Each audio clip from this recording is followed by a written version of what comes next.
বড়দিনের এই মাসে পার্ক স্ট্রিট, বো ব্যারাক ছাড়াও যে জায়গায় সব থেকে বেশি ভিড় জমায় মানুষ তা হলো কলকাতার সেন্ট পলস ক্যাথিড্রাল চার্চ। কলকাতার বুকে এই অ্যাংলিকান ক্যাথিড্রালের সামনে গিয়ে দাঁড়ালে এক লহমায় মনে হয় ইউরোপের কোনো শহরে দাঁড়িয়ে আছি। আমাদের ভারতবর্ষের সব থেকে প্রাচীন এবং গুরুত্বপূর্ণ অ্যাংলিকান গির্জাগুলোর মধ্যে একটা এই সেন্ট পলস ক্যাথিড্রাল।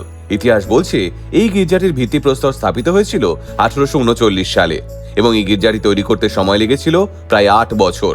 এই সেন্ট পলস ক্যাথিড্রাল কলকাতার বৃহত্তম ক্যাথিড্রাল এবং এশিয়ার প্রথম এপিস্কোপাল চার্চ। সেই সময় এই চার্চটি তৈরি করতে খরচ হয়েছিল 4,35,669 টাকা। কিন্তু হঠাৎ কেন তৈরি হয়েছিল এই চার্চ? ইতিহাস বলছে সে সময় কলকাতায় ইউরোপীয় জনসংখ্যা বাড়তে শুরু করলে 1814 সালে কলকাতার প্রথম বিশপ থমাস ফ্যান্সো মিডলটন সিদ্ধান্ত নেন সেন্ট জনস চার্চে এত মানুষকে জায়গা দেওয়া সম্ভব হচ্ছে না, তাই একটি নতুন গির্জার প্রয়োজন। সেই সূত্র ধরে এই সেন্ট পলস ক্যাথিড্রাল নির্মিত হয়।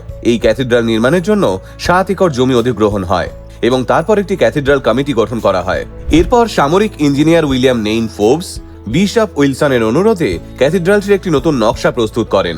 1847 সালের 8ই অক্টোবর ক্যাথিড্রালটিকে উপাসনার জন্য প্রস্তুত করে উৎসর্গ করা হয়। যে উৎসর্গ অনুষ্ঠানে রানী ভিক্টোরিয়া রূপোর গিলটি করা 10টা পাত পাঠিয়েছিলেন।